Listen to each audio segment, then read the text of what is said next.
মালয়েশিয়ার মেক্স হাইওয়েতে এক সেনা কর্মকর্তার গাড়ির ধাক্কায় প্রাণ হারিয়েছেন ব্রাহ্মণবাড়িয়া সরাইলের তরুণ কন্টেন্ট ক্রিয়েটর মুজাহিদ মিল্লাত।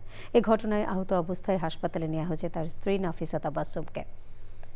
স্ত্রীকে নিয়ে পর্যটন বিষয়ক ভিডিও তৈরির কাজে দ্বিতীয়বারের মতো মালয়েশিয়া গিয়েছিলেন মুজাহিদ। মালয়েশিয়া থেকে আরও জানাচ্ছেন জহিরুল ইসলাম হিরণ। মাত্র ২ বছর আগে বিয়ের পিঁড়িতে বসেছিলেন ব্রাহ্মণবাড়িয়ার সরাইল থানার ২২ বছরের তরুণ মুজাহিদ ও হবিগঞ্জ সদরের ২০ বছরের নাফিসা। ৭ দিনের সফরে ভ্রমণপ্রিয় এই দম্পতি বৃহস্পতিবার সকালে কুয়ালালামপুর বিমানবন্দর থেকে হোটেলে যাচ্ছিলেন। প্রতিমধ্যে সালাক সিলাতান থেকে জালান্তুন রাজ্জাকে যাওয়ার সময় উল্টো দিক থেকে আসা একটি গাড়ি আচমকা সজোরে ধাক্কা দেয়। এ সময় দুমড়ে মুচড়ে যায় তাদের বহন করা গাড়িটি, আর ঘটনাস্থলেই নিহত হন মুজাহিদ মিল্লাত। আহত হন স্ত্রী নাফিজা তাবাসসুম, আবিদা ও স্থানীয় মালয় গাড়ি চালক।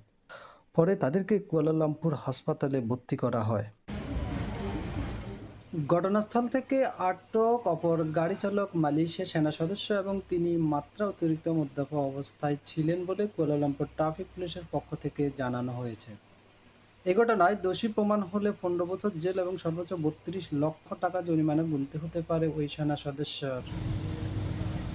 মালয়েশিয়ার জোহর রাজ্যে কাজ করা নাফিসা তাবাসসুমের চাচা এই ঘটনার সুষ্ঠু বিচার দাবি করেছেন। আমি চাই এটা উচ্চতর একটা তদন্ত হোক, আমি সুষ্ঠু বিচার চাই। নিহত মুজাহিদ মিল্লাতের মরদেহ দ্রুততম সময়ে দেশে পাঠাতে কুয়ালালামপুরের বাংলাদেশ হাইকমিশন কাজ করছে বলে হাইকমিশন সূত্রে জানা গেছে। জহিরুল ইসলাম হিরণ, চ্যানেল আই, মালয়েশিয়া।